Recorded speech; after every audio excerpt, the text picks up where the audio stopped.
आज हम पढ़ेंगे द पोस्ट ऑफिस और इस प्ले को लिखा है रविंद्रनाथ टैगोर ने। दोस्तों, ये कहानी अमल नाम के एक छोटे से बच्चे की है। अमल एक अनाथ बच्चा है जिसके माँ बाप नहीं हैं और इसके अंकल माधव ने इसे अडॉप्ट कर लिया है। और अमल को अब ऐसी बीमारी हो गई है जिसका कोई भी इलाज नहीं है। तो अब होता क्या है कि अमल को देखने के लिए एक फिजिशियन घर पर आता है और चेकअप के बाद माधव फिजिशियन से पूछता है, क्या हुआ डॉक्टर साहब, सब ठीक तो है? जब अमल इस घर में नहीं आया था तब मेरा दुनिया में कोई भी नहीं था। मैं बहुत टेंशन फ्री था, कोई जिम्मेदारी नहीं थी सर के ऊपर। लेकिन जब से अमल घर में आया है मुझे इससे बहुत ज़्यादा लगाव हो गया है, बहुत प्यार करता हूँ इससे। और ये घर घर नहीं रहेगा अगर अमल यहाँ से चला गया तो। डॉक्टर, आपको क्या लगता है, बताइए। फिजिशियन कहता है कि अगर इसकी किस्मत में जिंदगी लिखी है तो ये जिंदा रहेगा, लेकिन शास्त्र तो कुछ और ही कह रहे हैं।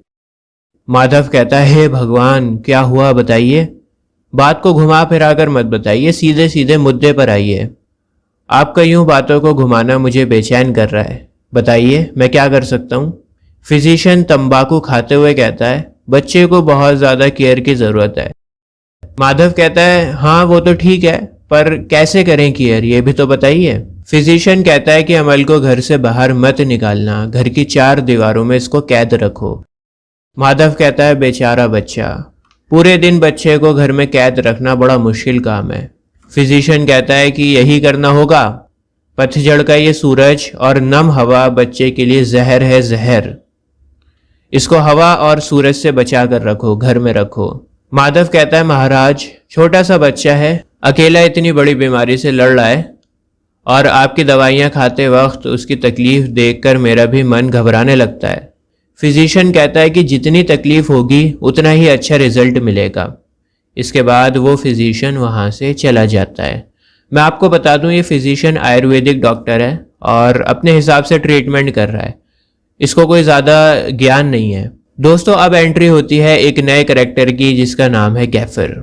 गैफर एक फ़कीर है, लोगों से पैसा मांगकर गुजारा करता है और माधव गैफर को बताता है कि उसने एक बच्चा अडॉप्ट किया है जिसका नाम है अमल।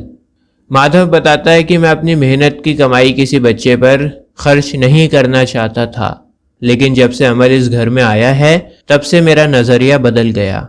मुझे अमल से बहुत ज़्यादा लगाव हो गया है, बहुत प्यार करता हूँ इस बच्चे से और अब मैं अमल पर अपनी ज़िंदगी भर की कमाई भी लुटा सकता हूँ। बेचारा बीमार है और डॉक्टर ने कहा है कि उसे घर से बाहर ना भेजा जाए, घर की 4 दीवारी में बिना धूप और हवा के कैद रखा जाए। ये बात सुनकर फ़कीर को भी बड़ा दुख होता है। दोस्तों, अब एंट्री होती है अमल की। अमल पूछता है, अंकल, डॉक्टर साहब ने क्या कहा? तो माधव बताता है कि बेटा, डॉक्टर ने कहा है कि तुम्हें घर में ही रहना पड़ेगा, जब तक तबीयत ठीक नहीं हो जाती बाहर मत जाना। डॉक्टर साहब हमसे बेहतर जानते हैं, किताबें पढ़ रखी हैं उन्होंने और एक एजुकेटेड इंसान है और हमें उनकी बात माननी पड़ेगी। उन्होंने कहा है कि तुम घर से बाहर नहीं जाओगे, इसका मतलब है नहीं जाओगे। अमल कहता है, हाँ, और मैंने तो कुछ किताबें पढ़ी नहीं रखी। माधव कहता है कि बेटा, तुम घर में ही बैठो और जितना चाहो उतना पढ़ो, सारी जिंदगी बैठकर पढ़ सकते हो, तुम पढ़ लिख कर एक पंडित बन सकते हो। अमल पंडित बनने का सुनते ही मना कर देता है। वो कहता है कि मुझे नहीं बैठना यहाँ पर और पंडित नहीं बनना मुझे। मैं तो बाहर घूमना चाहता हूँ, पूरी दुनिया को घूमना चाहता हूँ, देखना चाहता हूँ कि कहाँ पर क्या क्या है, मुझे तो घूमना है। ये सुनकर माधव हंसने लगता है। वो कहता है कि बेटा, मुझे काम पर जाना है, तुम वादा करो कि घर में ही बैठे रहोगे, घर से बाहर नहीं निकलोगे।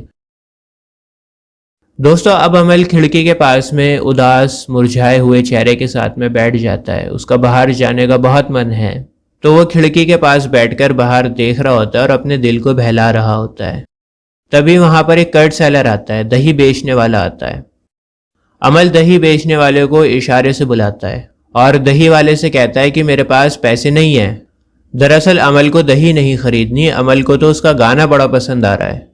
दही बेचने के लिए वो गाना गाता है ना, तो उसकी टोन को सुनने में बड़ा मज़ा आ रहा था अमल को, इसीलिए उसने दही वाले को इशारा करके बुलाया ताकि दही वाले का गाना सुन सके। और वो चाहता था कि दही वाला उसे भी वही गाना सिखा दे।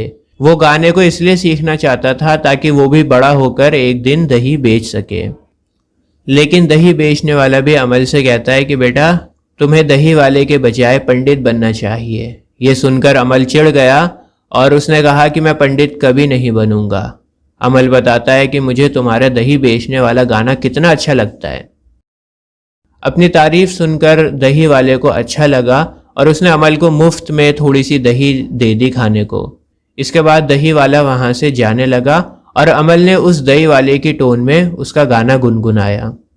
थोड़ी देर बाद खिड़की के पास से एक वॉचमैन गुजर रहा होता है। अमल उस वॉचमैन को भी आवाज़ देकर बुलाता है।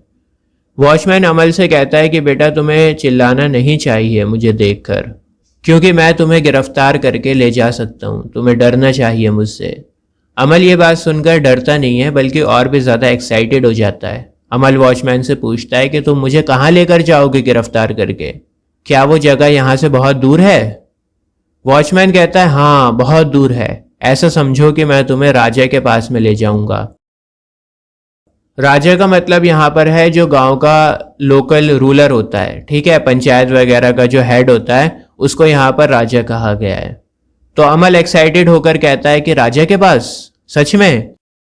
पर डॉक्टर मुझे बाहर जाने नहीं देगा। कोई भी मुझे बाहर नहीं ले जा सकता, मुझे पूरे दिन घर में ही रहना पड़ेगा। वॉचमैन कहता है कि बेटा तुम्हारा चेहरा पीला पड़ गया है और आंखों के पास गोल काले घेरे बन गए हैं और तुम्हारे सूखे हुए हाथों में से नसें दिखाई पड़ रही हैं। घर में ही आराम करो। अमल वॉचमैन से कहता है कि क्या तुम आज घंटी नहीं बजाओगे? वॉचमैन कहता है कि अभी टाइम नहीं हुआ है, अपने टाइम पर ही घंटी बजाता हूँ। अमल उसे बताता है कि मुझे तुम्हारी घंटी की आवाज़ बहुत ज़्यादा पसंद है। इसके बाद अमल कुछ मासूम सवाल करता रहता है वॉचमैन से और काफ़ी देर तक वॉचमैन उसी खिड़की के पास खड़ा होकर अमल के मासूम सवालों के जवाब देता रहता है। अमल पूछता है कि गली के उस पार कौन सी नई बिल्डिंग बनी है? वॉचमैन बताता है कि वहाँ पर एक नया पोस्ट ऑफिस बना है। पोस्ट ऑफिस के बारे में जानकर अमल बड़ा खुश हो जाता है और वो डिसाइड करता है कि बड़ा होकर वो पोस्टमैन बनेगा और इस बहाने उसे घूमने को भी मिलेगा। नई नई जगहों पर घूमेगा और लोगों के मैसेजेस को डिलीवर करेगा। इसके बाद वॉचमैन कहता है कि यहाँ पर विलेज के हेड आ गए हैं और अगर उन्होंने मुझे यहाँ पर देख लिया कि मैं तुम्हारे साथ टाइम पास कर रहा हूँ, बातें कर रहा हूँ, तो बड़ी दिक्कत हो जाएगी। चलो मैं चलता हूँ यहाँ से, कल दोबारा वापस आऊँगा। दोस्तों इसके बाद अमल खिड़की से हेडमैन को देखता है और हेडमैन को आवाज़ देकर बुलाता है। हेडमैन कहता है कौन मुझे हाईवे पर आवाज़ देकर बुला रहा है? वो अमल की तरफ देखते हुए कहता है अच्छा तो तुम हो बंदर कहीं के। अमल हेडमैन से कहता है कि अगर तुम्हें मेरे नाम का कोई लेटर मिले तो प्लीज़ मुझे बता देना। अगर राजा मुझे कोई लेटर लिखे तो बता देना प्लीज़। हेडमैन अच्छा इंसान नहीं था और वो अमल से बड़ी बदतमीजी करने लगता है। अमल को टालने के लिए वो कहता है चलो ठीक है, मैं राजा से कह दूंगा। दरअसल अंदर ही अंदर हेडमैन ये सोच रहा है कि राजा के पास में जाकर चुगली करूंगा माधव और अमल की। राजा को बताऊंगा जाकर कि ये लोग कैसे अपनी हैसियत से ज़्यादा ऊंची ऊंची बातें कर रहे हैं। इनकी औकात नहीं है, इतनी औकात से ज़्यादा बढ़कर बातें कर रहे हैं। अमल कह रहा है कि राजा मुझे लेटर लिखेगा, ये बात बताऊंगा राजा को जाकर।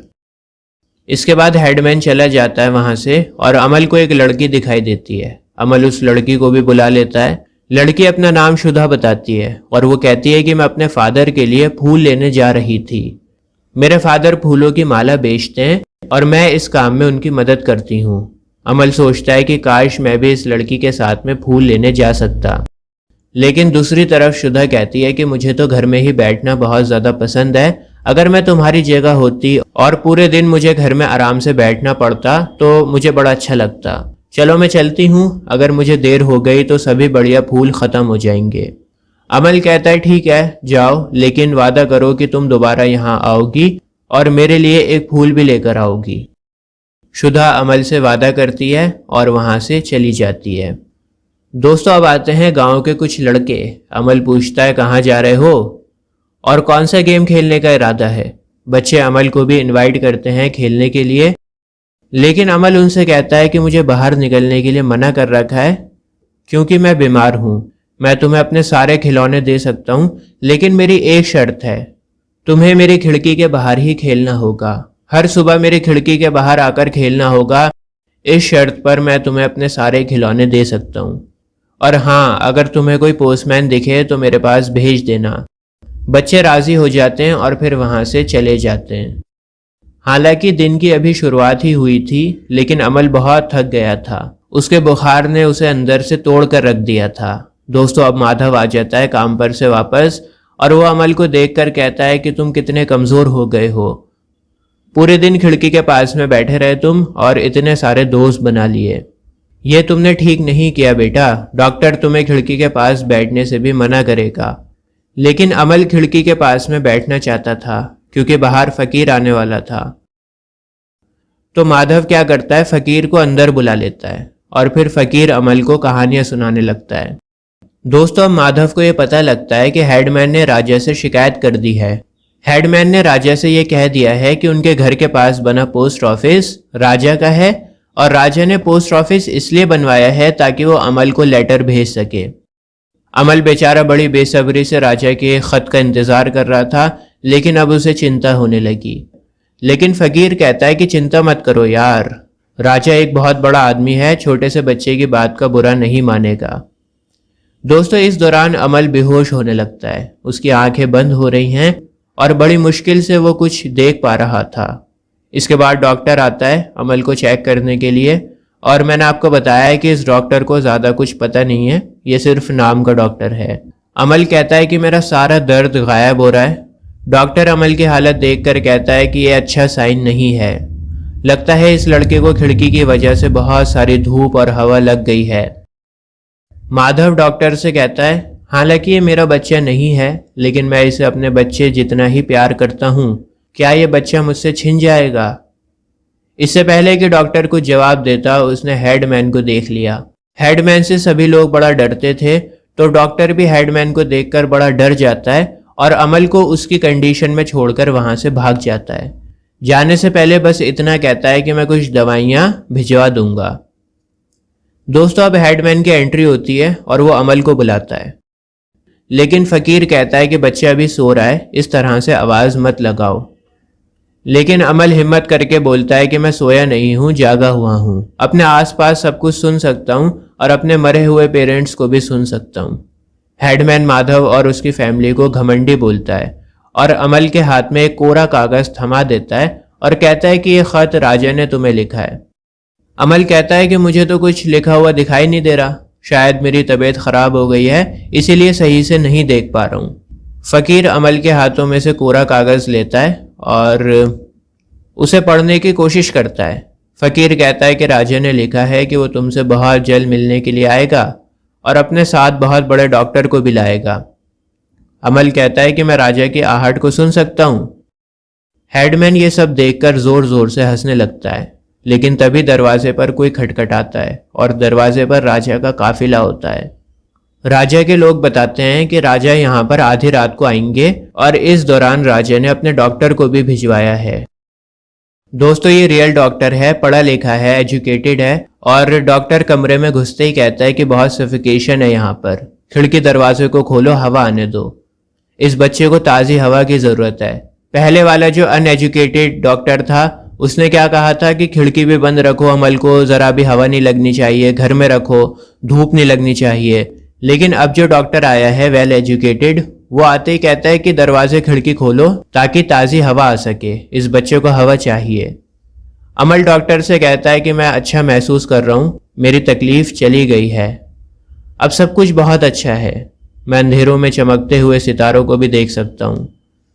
दोस्तों, माधव अमल के कान में कहता है कि बेटा, राजा आने वाला है, जब तुम राजा से मिलो तो अपनी फैमिली के लिए थोड़ा सा पैसा या कोई काम मांग लेना।